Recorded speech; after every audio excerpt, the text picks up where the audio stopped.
Hello, my name is Bill Haley. This is for Haley 2024, the Movement's Government Reform Ideas. Now, this video is going to be on educational choices are for parental rights, not for failing schools. So a lot of people, they talk about school choice as we need that for failing schools. That is the wrong reason. That is similar to saying we need the Second Amendment rights, the right to the Second Amendment rights for hunting. No, it was never for hunting. It was for a tyrannical government to make sure they couldn't become tyrannical and oppress the people. So educational choices are for parental rights and the rights of the individual student themselves, not for failing schools. Failing schools is another reason, just like hunting is another reason for the Second Amendment, but that's not really, that's a byproduct. That's not the main reason, not even coming close to the main reason. So I want to do a competitive school board. That's my school choice idea, and where every parent selects from a dozen school boards. I have a lot of bullet points here. You can stop and pause it pause it if you want to, but I have a lot of videos on this to talking over each bullet point. Then about a dozen bullet points altogether. So it's a lot there, but it's and there's a lot of ways we can do the economics of it. I have one way of doing it here, but there's a lot of ways we can do the economics. We'll discuss that in another video. So we hear too often. Now let's go back to the parental rights. We hear too often that we need to allow children in failing schools to switch to a better performing school. And that's true. We need to do that. But we should not have to make them wait to do that. It might need to be failing for 3 or 4 years. Well, what if that's when your child's going through that middle school, 4th, 5th, 6th grade, or whatever the case may be, and your child's in that failing school for those 3 years? Oh yeah, it gets changed the following year, but your child's already out of that school. But that's not the purpose. While that is nice, it is not, and I fully agree, we need to stay focused on the big issue. So we need to stay focused on the parental rights issue and the students' rights issue. This issue is parental rights. Often the school has to fail for many years before the school choice plan takes effect. And again, we shouldn't have to do that. Should those failing years be wasted? I mean, a child only goes through their 7th and 8th and 9th grade once. And obviously, if you have to be held back twice, but they can't get those years back. What if the school is right on the edge of failing and the option never takes effect? Or what if it says failing your student? Let's say it's the best school in the whole state, but what if it's failing your student because they have a different learning pattern or different method of what would work best for them, or it's just not conducive to their family values? Okay, the what ifs. What if a good school is failing your child? I just talked about that. What if your child's learning style does not match the teacher in the school, and a proven successful model for your child's type is at another school? So what if? What if you do not like the worldview the teacher teaches?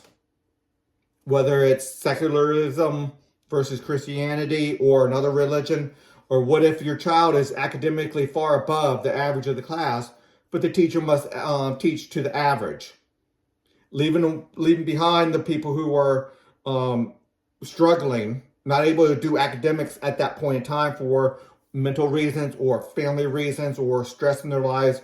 For whatever reason, they have to leave some people behind, and they're not pulling the better, more academically gifted students.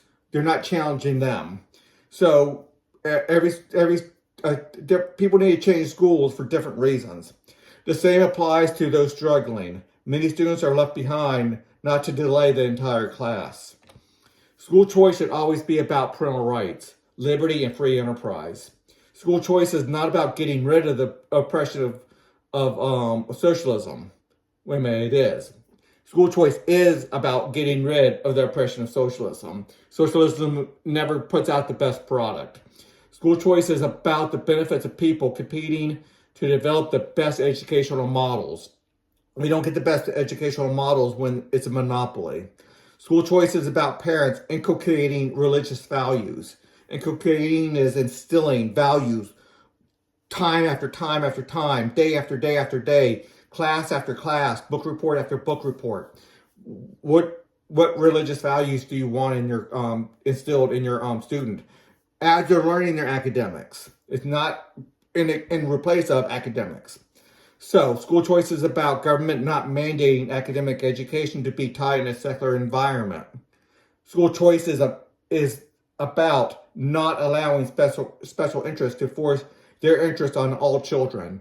So there's a lot of special interests out there that once they get in and they get that okay, every student has to accept that now, which could be awful teaching, and sometimes are. Sometimes it's great teaching, but everybody has to accept that. When you have different schools, you can do it different ways, and the parents can give pressure. And one of the best ways for parents to give pressure is, if you don't do it the way I want, we're going to leave. And sometimes the school needs to say, okay, then leave. This is the way everybody else in the school wants to do it. Or 90% of the students. So we cannot cater to the 10%. We need to cater to the 90%. And it's okay for the other 10 to leave. And you're probably going to get 10% of other students from other schools that want to do it your way. So you do it your way, they do it their way, and everybody's happier. Everybody learns their academics within the value system that they want. Parents place a high value on their children's character development.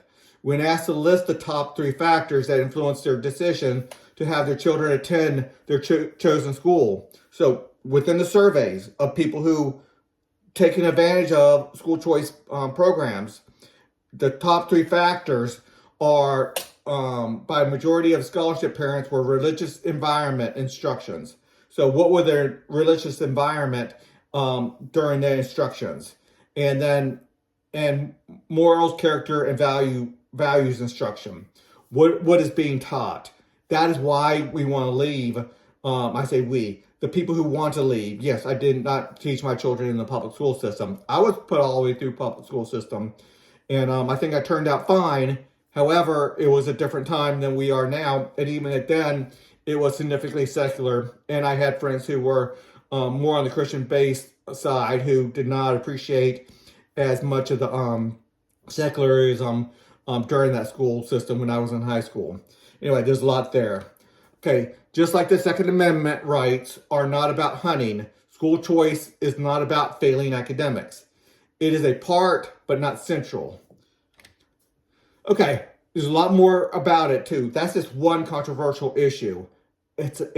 We have 1,000 controversial issues about COVID, about masks, about vaccines, about science, about evolution versus creationism. Or that's not the only 2, by the way. There's a lot.